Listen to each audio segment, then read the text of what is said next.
Good morning, everybody. Happy Friday Eve to you all out there. Welcome to the Morning Update Show. I am your co-host, Trey Holiday, and you guys know we do this as a duo. I got to throw it on over to my guy, Big O. Happy Friday Eve, my friend. I thought you were getting ready to say Friday. I was like, man, I'll take that. It's almost there. You know what I mean? So, that lets you know we're not far away. Yeah, no, well, it's Thursday, Throwback Thursday. We got a few things in store for everybody with that. We're also going to be joined by Nikki Barron today. She's got some headlines and things. Lots of stuff going on. And also, as promised yesterday, I've got some of these preliminary numbers. Well, at least we have the numbers from the mayor's office for EDI. And the mayor's office said that they were going to gather more information. I told them, take your time as far as more cumulative numbers. But I didn't share those numbers yesterday, and I wanted to make sure that we share those today. And so we'll get into it. And before we start the show, man, I can't mention this enough, man. This is Saturday, Seattle Association of Black Journalists, man. We got a real dope event going on. Black Voices Matter, Behind the Lines with me, Omari Salisbury. Tickets are only $10. You can go to Eventbrite right now, and you can put in my name, or I believe we'll probably put the link there in the comments. Like I said, tickets are only $10, $5 for students, and 100% of the proceeds go to the SABJ scholarship program to be able to continue to uplift Black voices in the field of journalism. So, for people who haven't done it yet, throw this back over there. If you haven't done it yet, then make sure and pick up the tickets. It's live. Me and Joyce Taylor from King 5. We've already started the deep cleaning over here at the studio because Joyce Taylor's coming. So we got to get it right. Joyce Taylor, 3 o'clock to 4:30 on Saturday. Oh, yeah. Looking forward to it. Oh, I know it's been, a long wait to just hear this deep story with you and do this deep dive. And actually, I think it's, again, benefiting such a beautiful cause, right? So looking forward to it, man. I'm glad it's coming up. All right, Trey Holiday. We usually keep things hyper local here, and that's what works for us. But we would be remiss not to talk about here at least a little bit what's going on in Washington, D.C. President Trump is basically saying, at least his surrogates are publicly saying, he's not going anywhere, doesn't have any plans to go anywhere. But more and more Republicans are kind of chiming in saying, look, man, we're going to have to figure this out. This is a clip right here from NBC Today's Show this morning. Now to the latest on the presidential race. A number of Republicans are starting to sound the alarm on the Trump administration's refusal to give President-elect Joe Biden national security briefings. We have two reports. We're going to start with NBC's Kristen Welker. And Kristen, Republicans publicly seem to be in lockstep with the president, but are we starting to see a few cracks in that?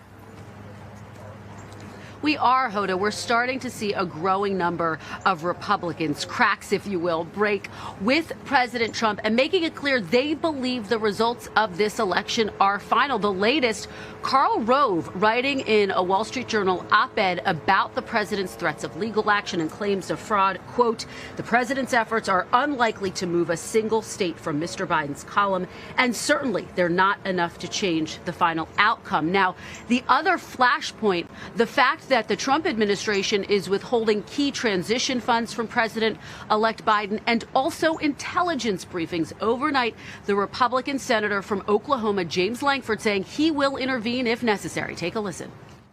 There's nothing wrong with Vice President Biden getting the briefings to be able to prepare himself and so that he can be ready. And if that's not occurring by Friday, I will step in as well and to be able to push and to say this needs to occur.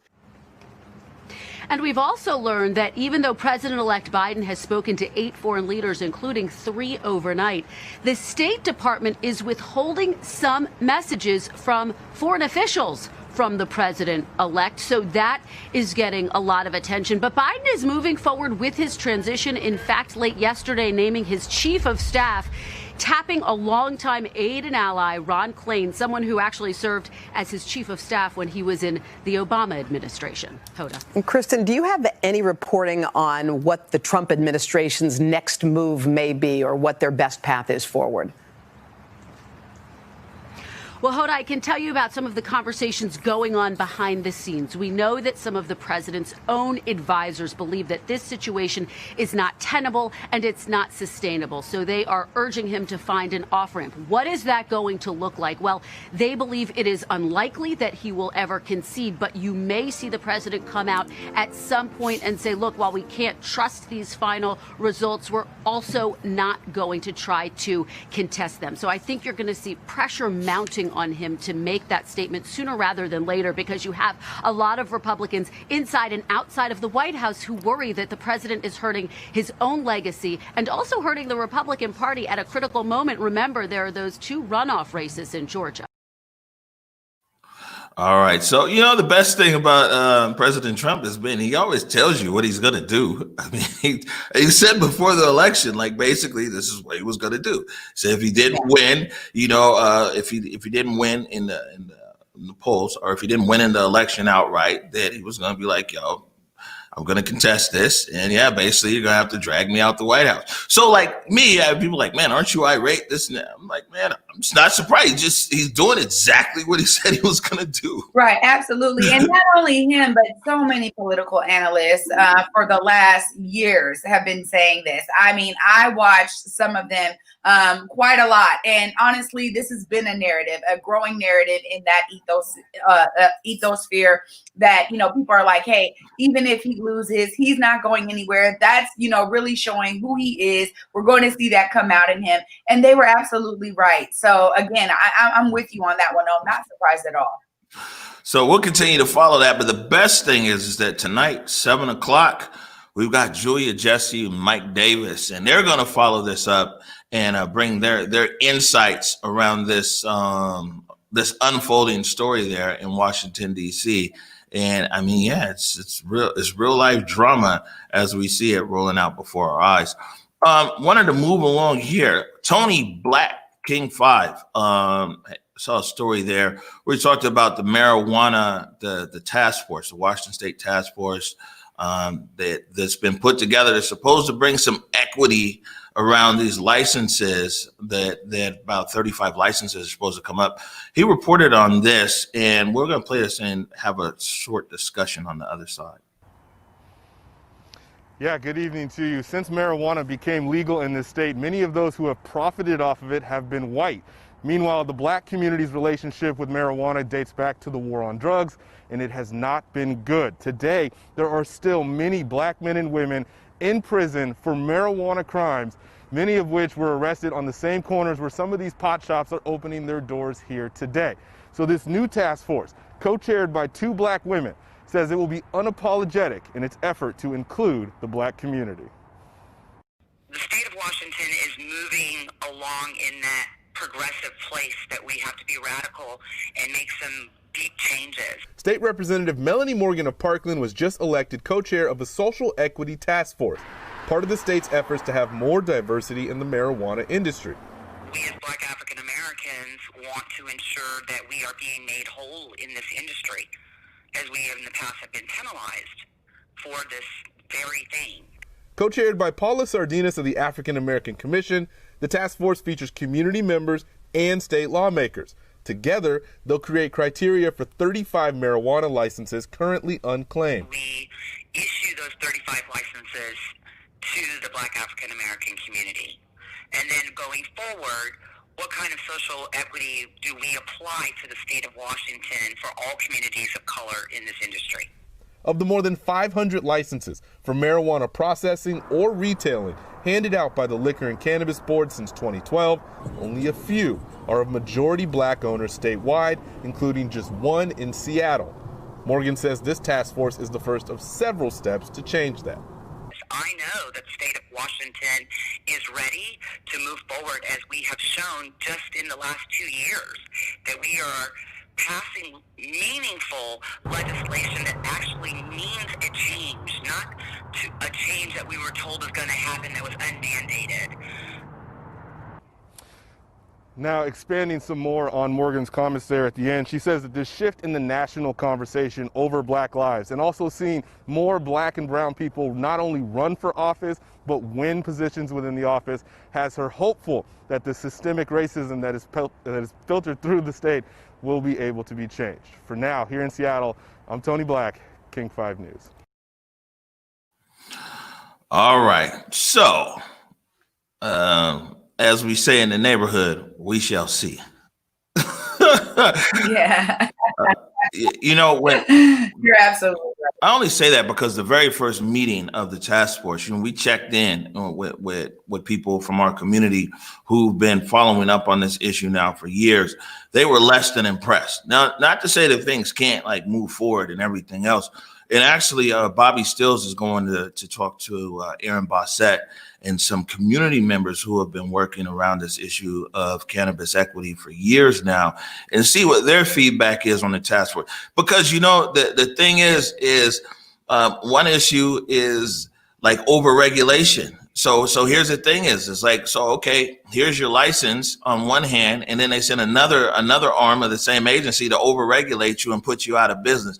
I mean, it's just cold, man. It's so many different loopholes that are out there. So what community members are really looking for is something solid from A to Z. And we'll see if the task force comes up with that. Well, yeah, I think the task force actually has a lot to learn in this field because we are a bit behind when it comes to cannabis equity. And there are other cities that are really, really blazing the trails on this path, like Oakland, who have said, look, we know that directly these zip codes, these people that lived in these zip codes at this specific time were more than likely targeted for marijuana crimes. So the way that we're going to balance these scales is we're going to give licenses to those people first. I like that Representative Melly was saying, look, what we're going to do is we're going to make sure that these 35 licenses go to Black and African American people. She kept saying that. But I do think that you're right in terms of the wraparound services. What they've done in Oakland is they've paired these newer businesses and equity license holders with long-standing license holders, those who have blazed the trails, understand the industry, have the connections in terms of supply and demand, and are able to pass those same knowledge and savings down to their equity holder partner, and then really ensure that that business is up and running and at a good pace. And that really, to me, is something that we need to be doing here in Washington, because it's not just about issuing licenses. It's also about ensuring that those businesses are sustainable.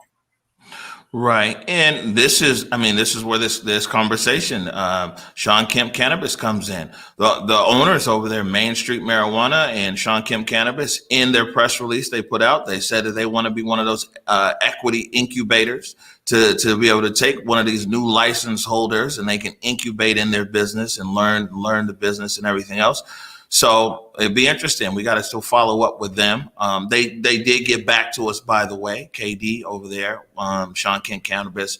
And so we'll follow up that discussion there and see like, hey, well, these licenses are coming out. What's your plans to incubate? Since you put it in the press release, that's what you said, Yeah. So the mayor, the other day, and you were there, and White King was there. It was all virtual, so I guess we were all there. But the mayor made these EDI Awards, right? And the grants.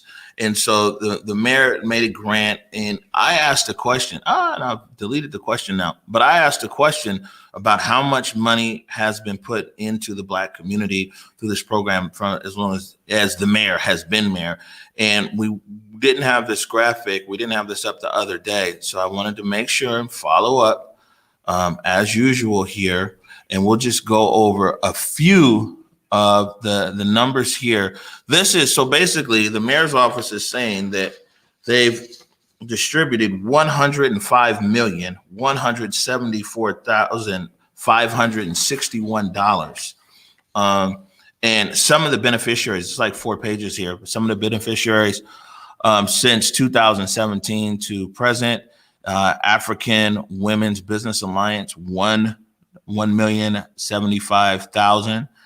Africatown, 15,580,000. Black and Tan, $1,570,000. Bird Bar Place, $2,684,530. Central Area, see, it's a CAY, Central Area Youth Association, $225,000. Goes on here. There's a lot of stuff in Chief Seattle Club, $25,222,780. Duwamish Tribal Services, $918,000. Ethiopian Community in Seattle, $10,514,000. Filipino Community Center, $11,291. Goes on here. Let me scroll down. Home Site, $11,718,000. Rainier Beach Action Coalition. Rainier Beach Action Coalition looks like $4,150,000.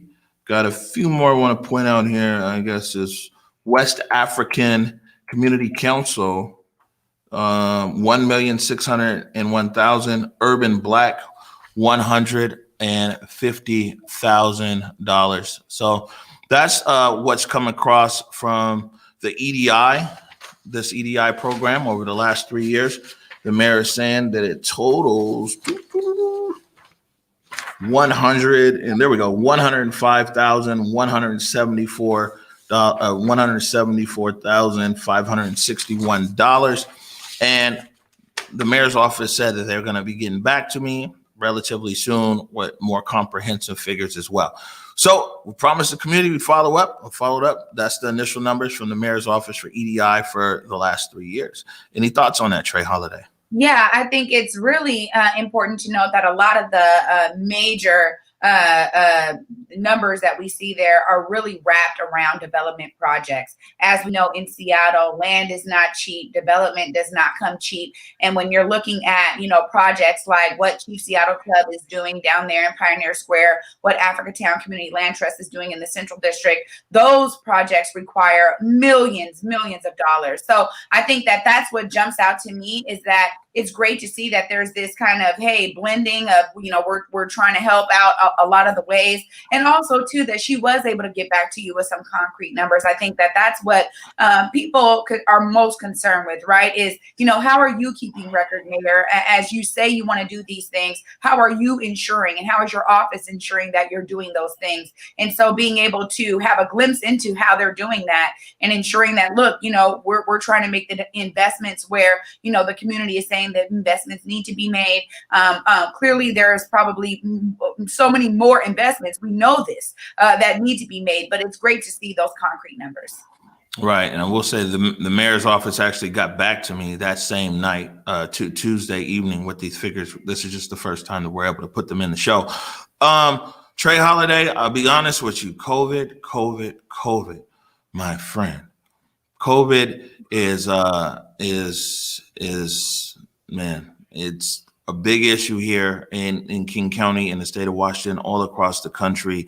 And now, like people were saying way back in March and April, like, man, wait till cold season gets here. And this is what we see. Wait till people are inside. We see a big jump in the numbers. This is a clip right here from CBS this morning that actually aired this morning on the national take on COVID numbers. The daily coronavirus cases that are accelerating across the U.S.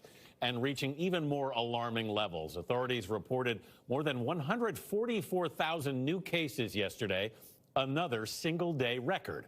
Coronavirus hospitalizations also hit an all-time high Wednesday of more than 65,000 people. That tops the previous record set just the day before. And the really bad news is the U.S. also had the most fatalities yesterday since back in May. Nearly 1,900 people died of the coronavirus. Janet Chamlian is in one of the worst hotspots. That's El Paso, Texas. Janet, good morning to you. Tony, good morning to you. The county judge here is taking drastic action. He is extending the lockdown order here by another 3 weeks in an effort to get the virus under control. Hospital beds are scarce here, as nearly 1 out of every 10 El Paso residents has been infected.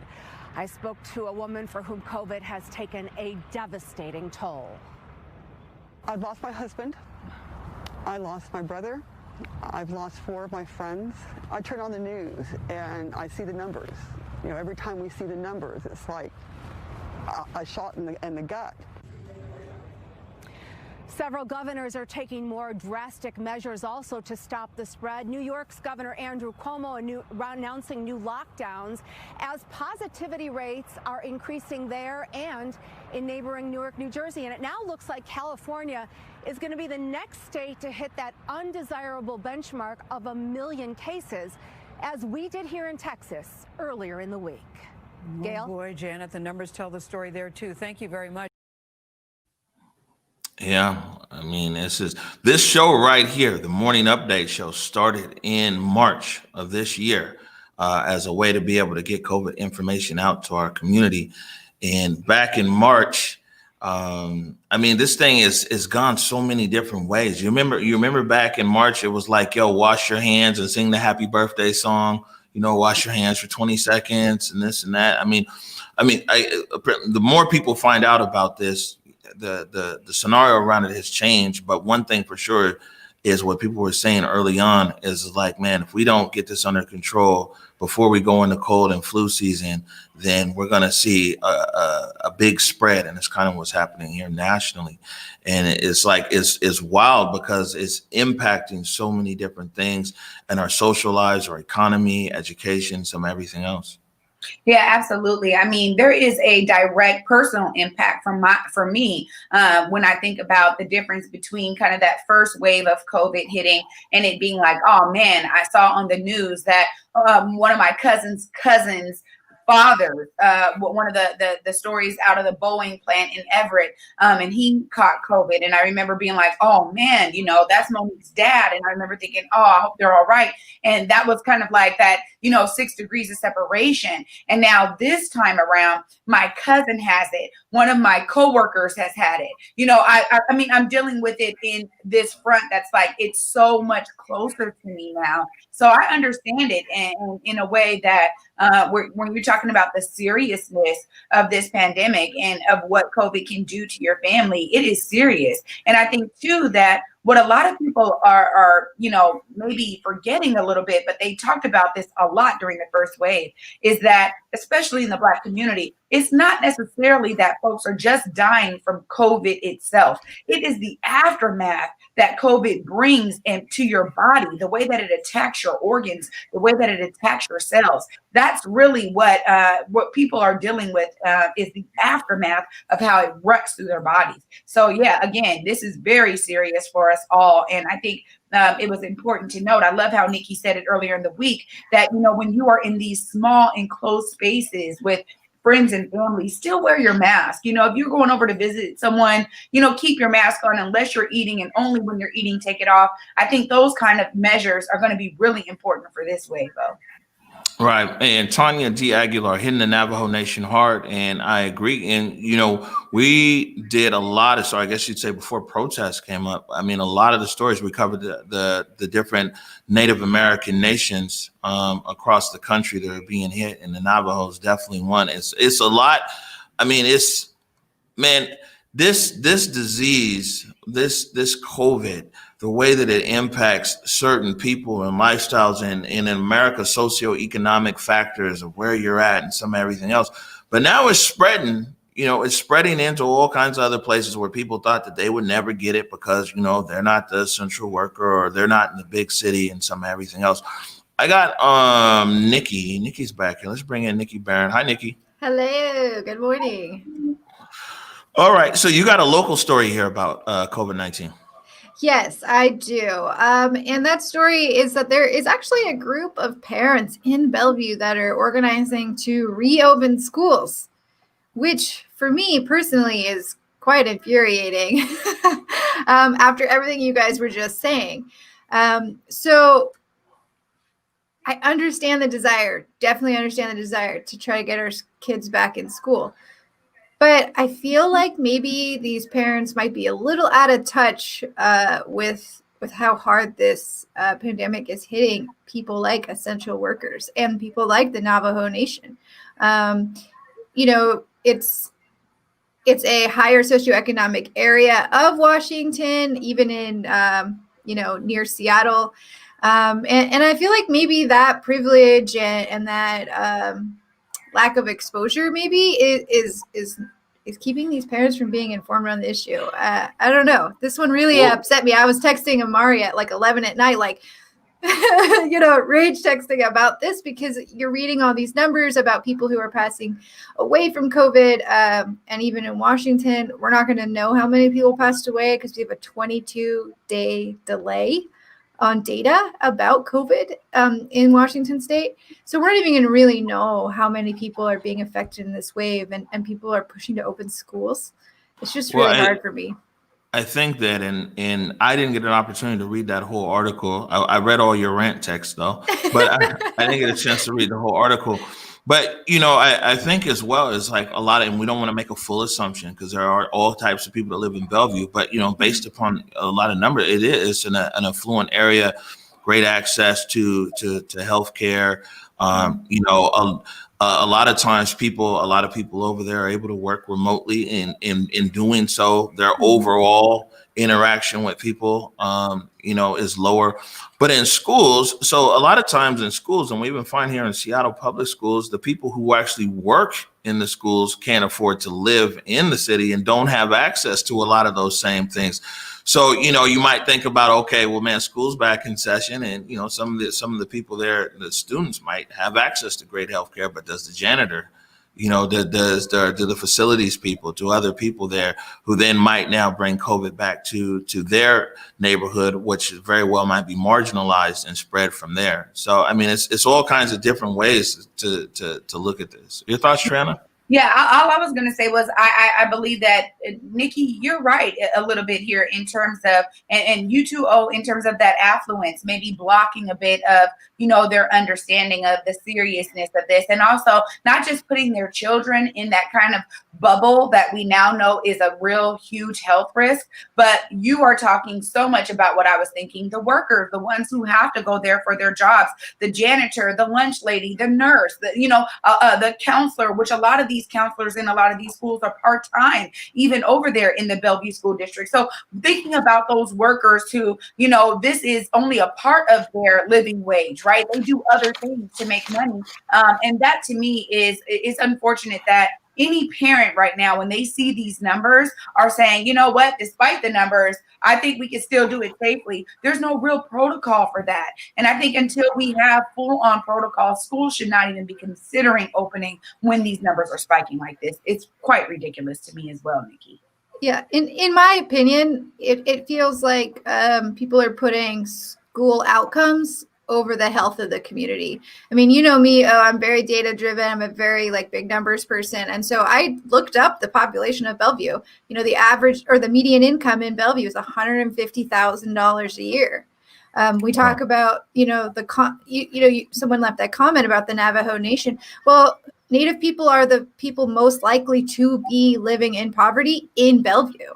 So they actually make up 27% of people in poverty in Bellevue are Native people. So it's going to be the Native people. It's going to be the people who live in these more vulnerable communities that are working in these schools.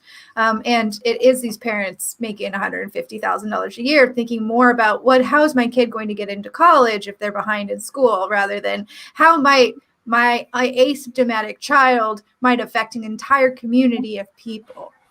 It's my personal opinion. I don't speak for Converge on that, but for me personally, it just feels very insensitive. All right. Appreciate it, Nikki. Keep bringing us the headlines. I know we got a good one tomorrow. Maybe we can preview it real quick. You talked about Manuel Ellis's family and what they're doing.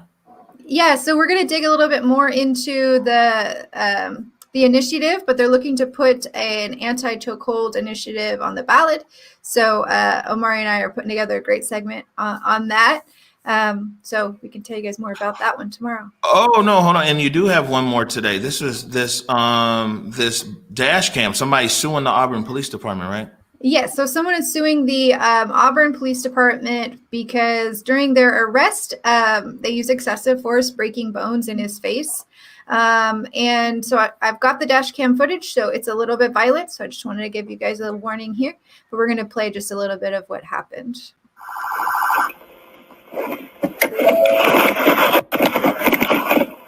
Stop! Stop! Turn the car off. Turn the car off. Turn the car off.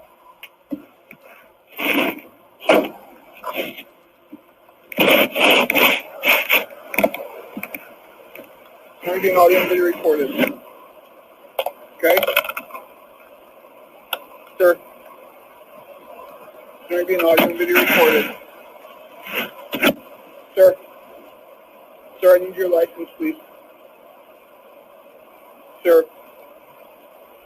Sir, I need your license. I need your license. I need your license. Sir, if you're not giving me... Why? I'll tell you in a minute. I need your license first, please. Okay, so you're under arrest. You're under arrest. Hold on, sir. Hold on. Ouch! Ouch! Ouch! Ouch! Ouch! What are you doing? You're under arrest. Put your hands behind your back. Ouch! Put your hands behind your back.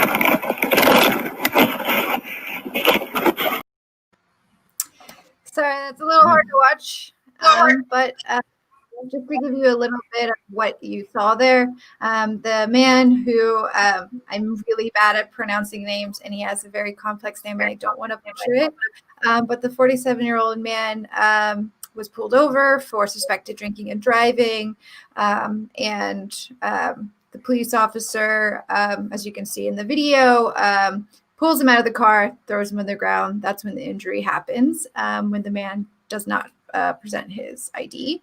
And what the man is saying is that he was not resisting arrest. He wasn't driving under the influence, and therefore is pressing charges for excessive force. So hold on. Did he get charged with a DUI that day? He did not. Actually, they declined. They didn't book him into jail because his injuries were so severe. They sent him to the hospital. And then they did not decline charges for drinking and driving. But 10 months later in June, so this happened in September of last year, they actually charged him with resisting arrest. So 10 months after the incident, after the, I believe it's after the lawsuit was filed, they actually charged him with resisting arrest.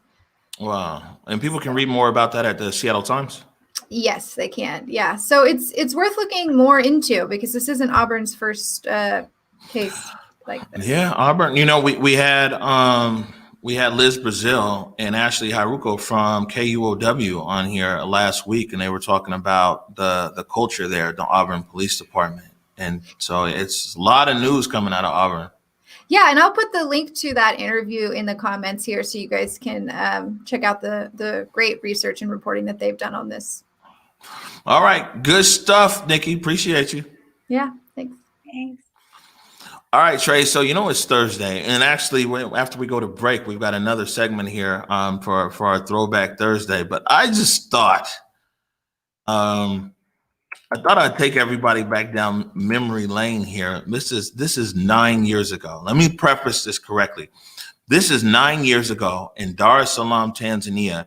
And I was part of the team that had launched Push Observer. That was the very first digital media monitoring firm in all of East Africa. And this is the press conference right here. Imeanza kunufaika na fursa zinazopatikana kupitia njia ya mtandao. Miongoni mwa manufaa ambayo taifa limeanza kupata. Kwa tunachofanya kwa sababu tuna uwezo, tuna kama archive. This system allows us to archive footage. So we can save footage for an indefinite amount of time. And this is important even for somebody like you in the media. Maybe you want to review something that happened in the news a month. Man, 9 years, you know what I'm saying? Been at this for a minute. And I think it's difficult here. And although, so kusema Kiswahili kidogo sana leo. So today I just speak a small kidogo amount of Swahili, but I actually speak Swahili good, but not technical Swahili, right? And so you do these pressers, man, and it's like, how do I say this and that? But, you know, being there in a foreign country where everybody speaks a different language, and you're trying to get a concept across in English, and then you got to stop every sentence because then somebody translates and some everything else. But yeah, that's just taking it way back 9 years ago in Dar es Salaam, Tanzania. Put Push Observer, man, at a presser. We went at this for a while. Oh my gosh. Looking at you, I'm like, oh, wow. I see a young O all in you, man. It's so awesome, man. Again, like you talk about on this platform, really your family has this legacy of media, of photography, of telling stories through video and through different mediums. And there you are showing us how you were doing that out there, man. I've heard the stories, so I love being able to have the pictures to go along with them, man. Awesome work. Right on. We're going to take a short break right now. When we come back, we're going to stay in the theme of Throwback Thursday, and we're going to talk about Annie Smith's Chicken on Madison Street. You are watching the Morning Update Show. My parents coming over here as refugees meant that they didn't really have anything when they came to America. Having reliable healthcare and having a reliable doctor was really important. Cộng đồng của tôi, trạm y tế của tôi. 我的社区，我的诊所。Mi comunidad, mi clínica. بوشدة هي بقارها. My community, my clinic.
All right. You can make sure you can get that Converge gear, where we converge /shop. That's a good way to support our efforts here at Converge Media as we continue to bring you issues and everything relevant to you every day here on the Morning Update Show.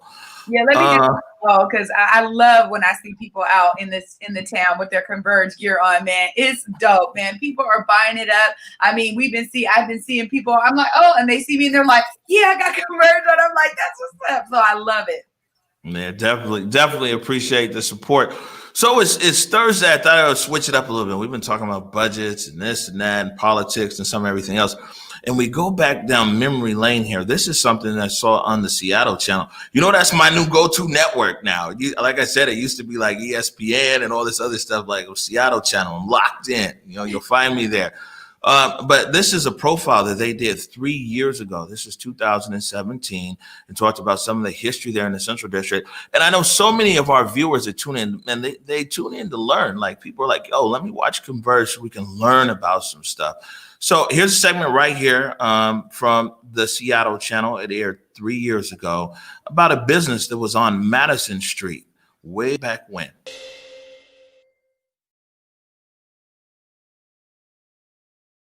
Smothered chicken and rice, mashed potatoes, gravy, cobbler, apple pie. What did it smell like? Macaroni and cheese. It smelled heavenly. Do you think people felt weird having dinner in a house? I don't think so. I think they liked it. She had a clientele a reputation that, preceded her. And I think they liked it. They had to. Like so many things in Seattle these days, the city's African-American history feels like it's disappearing. This old house at 22nd and Madison will probably be torn down soon. 75 years ago, it was a restaurant.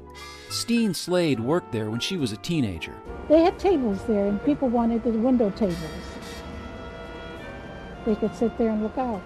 And her yard was always very nice. It was known as Annie Smith's Restaurant. Annie Smith was from Kansas City. We couldn't find any pictures of her, but Steen Slade says Annie was related to Negro League pitcher and Baseball Hall of Famer Bullet Rogan. But that didn't matter much to a 13-year-old girl in 1942. I was just glad I had a job at that age and I had money, for a young girl. Madison near 22nd was a busy commercial district, and diverse crowds lined up outside 7 days a week to eat at Annie Smith's. By 1942, when Steen Slade worked there, the restaurant didn't even have a sign. It didn't need one. She didn't have to. Word of mouth was, and wouldn't that be awfully commercial and not as homely as nice as going in the house to eat? The story of Annie Smith's Restaurant is a kind of hidden history. The only known photo of it is from the King County tax assessor from 1937. The paint and everything, and it was, much nicer. It was a nice house. While Annie Smith's is disappearing into the mists of time, much of Seattle's African American history is being preserved and shared, thanks to some dedicated people and a handful of local groups. We do depend on both organizations to be able to try to connect folks in the community with our heritage. The both organizations that Steve Delvecchio works with are the Black Heritage Society and the Northwest African American Museum. All right, and that whole segment there is about 8 minutes long, 9 minutes long. I'll fish out the link and send it over so we can put it in the comments. People check back here later. But yeah, I think it's important to show our viewers there's like what we talk about right now, because you talk about right now and people seeing is believing. So I always like looking at these stories, when we talk about how we come from a vibrant neighborhood, we come from a self-sufficient neighborhood, we come from a neighborhood full of entrepreneurs, we come from a neighborhood that never looked to the government for handouts because really there was no handout. I mean, guys survived and thrived in the Central District really until the system started to work against us. Absolutely. And this is why, I love how you take a business model in the same regard right now, today in 2020, because you're absolutely right. What was so resilient in the Black community was our businesses, our institutions that we created. We patroned together. We made them sustainable because we went to them. Like she said, there was no need for a sign because everybody knew to come there and eat. Everyone knew that that's where it was at. And so she had a sustainable business. She didn't need to go out and advertise and make sure that people outside the neighborhood were coming to her business. And what we have today, with this digitization, unfortunately, and like you said, so much about the system kind of working against us. But this digitization is another form of that, right? Because now everything is so micro enterprise that, folks are like, hey, maybe I don't have to patron my local businesses. And so that whole idea now is being revived because people understand that small business really is the backbone of America. And I love seeing how vibrant Madison Street was back in the day. I mean, that was one of many businesses that were thriving up and down Madison. Right. And when we talk about this, there's something to keep. It looks like I got a few minutes here on the clock. So let me dive into this. When we talk about especially Madison Street and you think about this and right years ago, I remember Dino's used to be there. There's a Black chiropractor. Somebody's going to put it in the comments, might still be over there. And unfortunately, his name is slipping right now. But Madison Street was full of Black churches. And when you think about it, think about this. State of Washington turned 131 years ago, 131 years old yesterday. Right up the street from where Annie Smith's Chicken used to be is Mount Zion. Mount Zion, 130 years old. So when they built Mount Zion, you got to think that when you're building a church, that population there has to be big enough to support a church that's walking over, to that church. Go further up Madison into what's now considered Capitol Hill. First AME. First AME outdates the state of Washington. When First AME was built, it was still Washington territory, or the territory of Washington.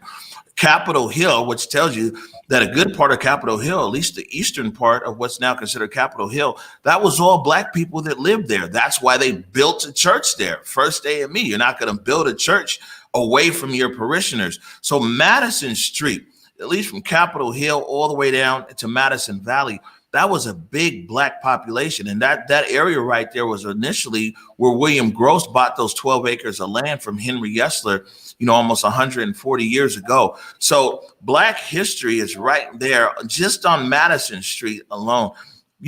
As you saw in this video, a lot of it is disappearing. Thank God. First AME is still there. Mount Zion is still there. There's another church that's right there on 23rd in Madison as well.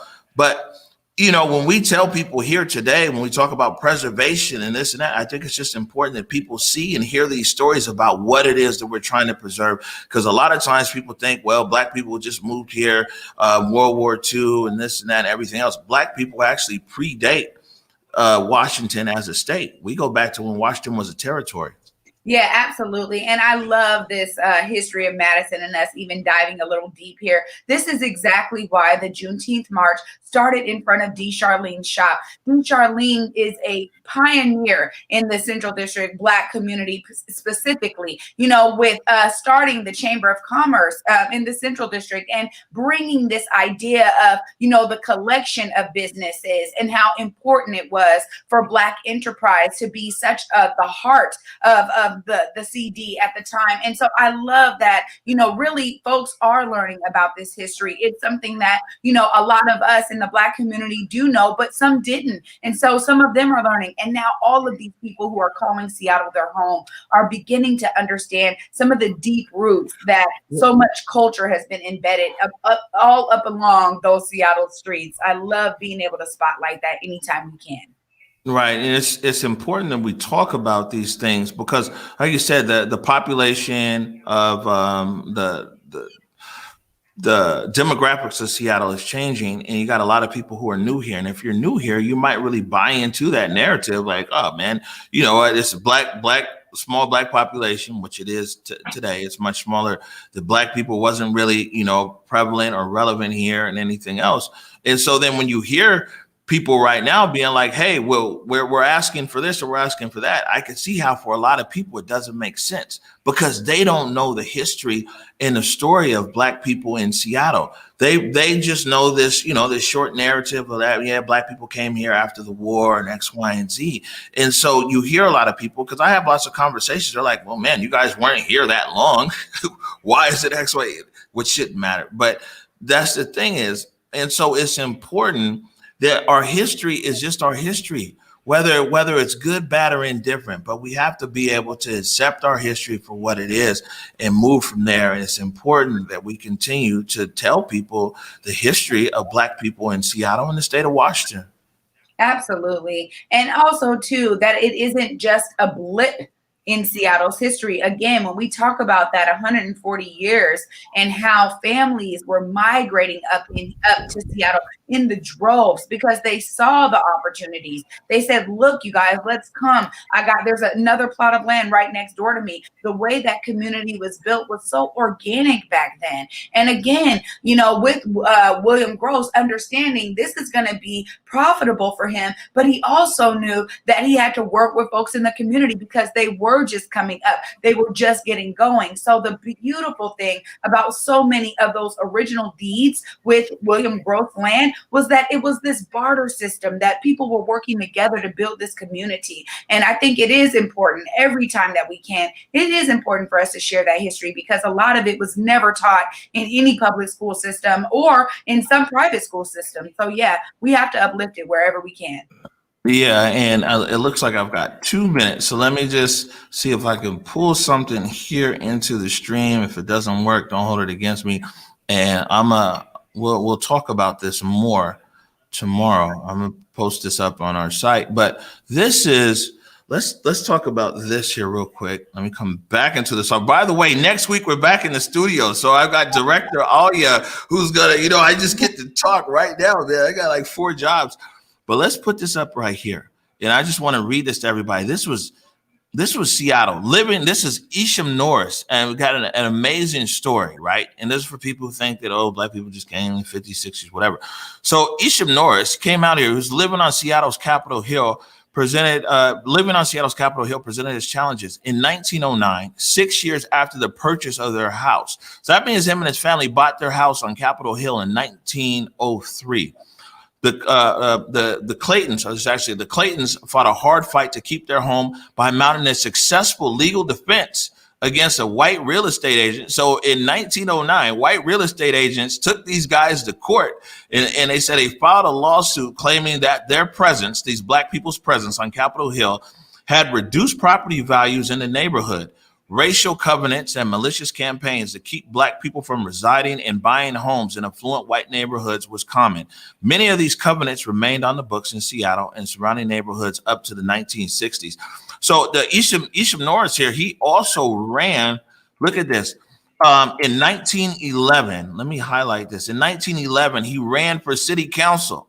And so, I mean, I got a whole lot of history to be able to share with our viewers, but just think about that in 1909, these guys were getting sued. He lived on Capitol Hill, had a night, and people were surprised how fast that he paid for his home. You know what I'm saying? This was industrious black people who came out here in the turn of the century, the late 1800s, the early 1900s, very industrious black people who came out here. And I mean, they were building businesses and everything else. And, you know, there was a lot of hate. You know, like I said, this guy had to go to court in 1909 because white real estate agent on Capitol Hill filed a lawsuit claiming that black people had brought down the property value.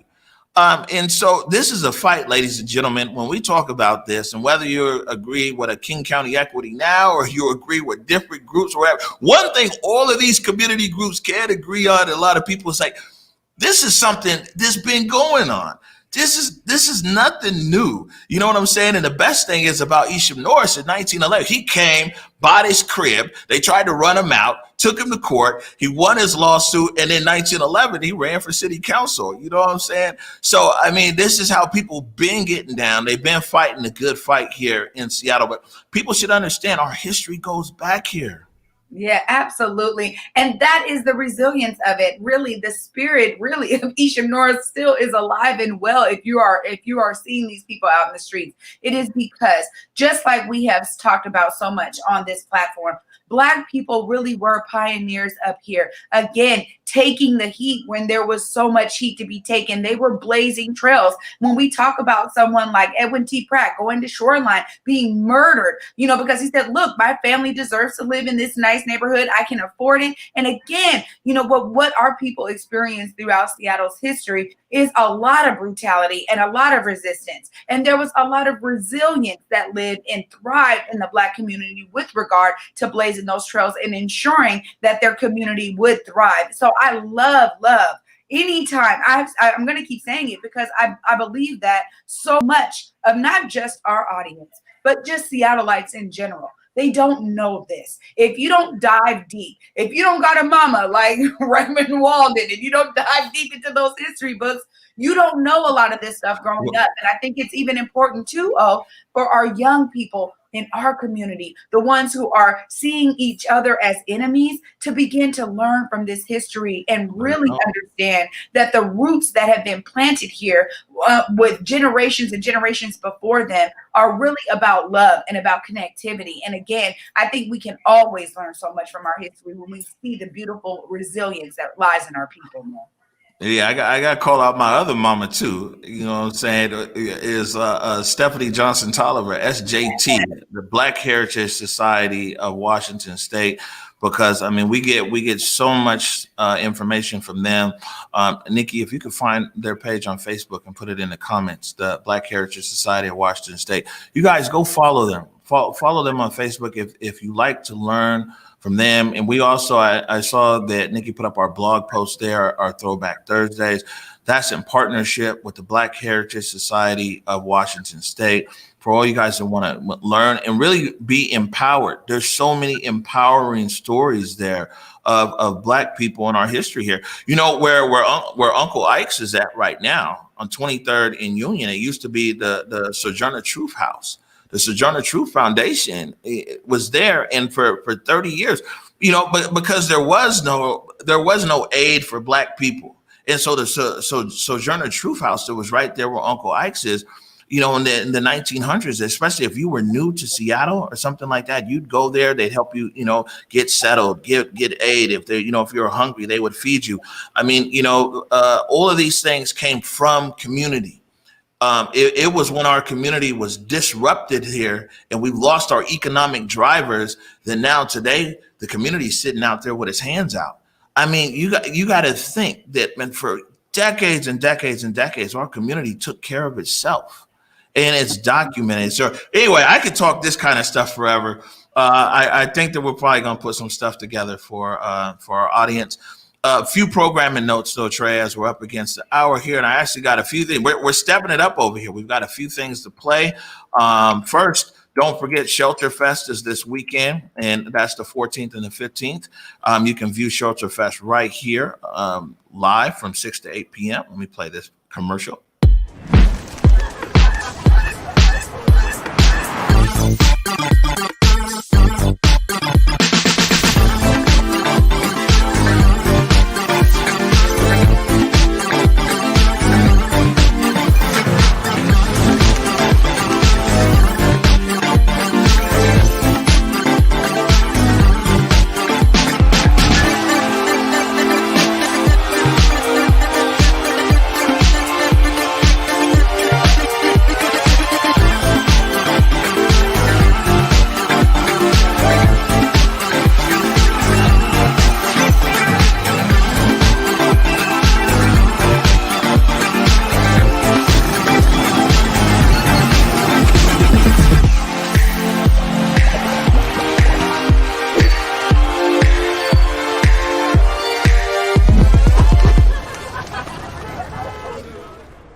All right. And of course, SABJ also this Saturday. Hey, what's up? Omari Salisbury here with the reminder I'll be talking with Joyce Taylor from King 5 later this month. It's an online fundraiser for the Seattle Association of Black Journalists called Black Voices Matter. Behind the Lines with me, Omari Salisbury. We're going to talk about inspiration, covering the demands for change in Seattle and what that looks like for journalists going forward. It's Saturday, November 14th from 3 to 4:30 p.m. Tickets are only $10, $5 for students, and you can find that link by checking out whereweconverge.com and on our social media at WWConverge on Twitter, Facebook, and Instagram. And if you want to learn more about the SABJ, which you should, head to sabjonline.com. And on the programming notes tonight, 7 o'clock, Julia, Jesse, Mike Davis, they're bringing their big bags of opinion, and we're going to do some post-election analysis. That's live tonight at 7 p.m. Trey Holiday. I love it, man. Look at all of these amazing offerings from Converge and all of the things that you know Converge really has going on. It's beautiful because I remember just starting with, the Camera Phone Collective, man. It's been Camera Phone Collective. Most of the year. It's beautiful, man. You gotta tell people, man, do what you can with what you have. And I mean, if people like kind of where we're at right now, I'll tell you, man, all of this stuff came together well before protest. So I used the camera phone there on the protest, but well before then, we had the Camera Phone Collective because we couldn't afford no cameras. We couldn't afford like these high-end Canons and Blackmagic cameras and everything else. But instead of waiting, it was like, man, we got stories to tell. We just gonna use the tools that we have to tell our stories. And maybe next time for Throwback Thursday, we'll pull out some of them segments from 2 and 3 years ago that we just shot and edited on our mobile phones, because we're like, man, this is the only tool that we have to tell our story. Just a reminder, everybody out there, do what you can with what you have. Let me tell you guys, man, O was a pioneer in the game. O had 2 phones. He was using one for video, one for audio, man. You was doing it. We're doing the sync. Clap our hands and sing it. I'm telling you, we definitely got to pull one of those out of the archives. Man, that's what's up. And real quick before we get out here, man, I want to acknowledge people who have been donating on Patreon. This is something Nikki put together here. Reminds you can go to our Patreon page. You can subscribe for as little as $5. You can always put more too. Like, we're definitely not turning down more. But you can go to our Patreon page and come and check us out. And hey, there you go. And say thank you to everybody who's been supportive of us. Trey, it's 1 p.m. Or 12 p.m. So from this side, it's time for us to go. Any final thoughts before we get out of here? Hey, make it a great Thursday, folks. I know I will. I'm excited. I'll be doing a reparation speak at the Collective tonight. So any Collective members out there in South Lake Union, me and some of the King County Equity Now team will be out there really just trying to spread messaging and educate folks outside of the community as well. Because, again, this is really a fight for us all. All right, fantastic. And again, 7 o'clock tonight on this side, Julia, Jesse, Mike Davis, post-election analysis. Wishing everybody a fantastic Thursday until tomorrow at 11 a.m. Peace. Lift every voice and sing till earth in heaven ring with the harmonies of liberty. Let our rejoicing rise as the listening skies. Let it resound loud as the rolling sea.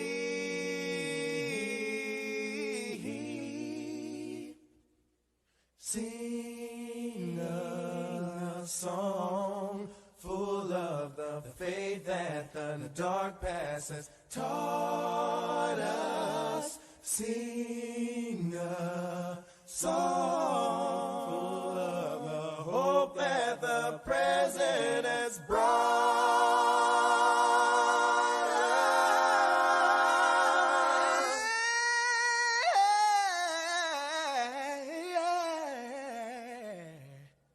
Facing the rising sun.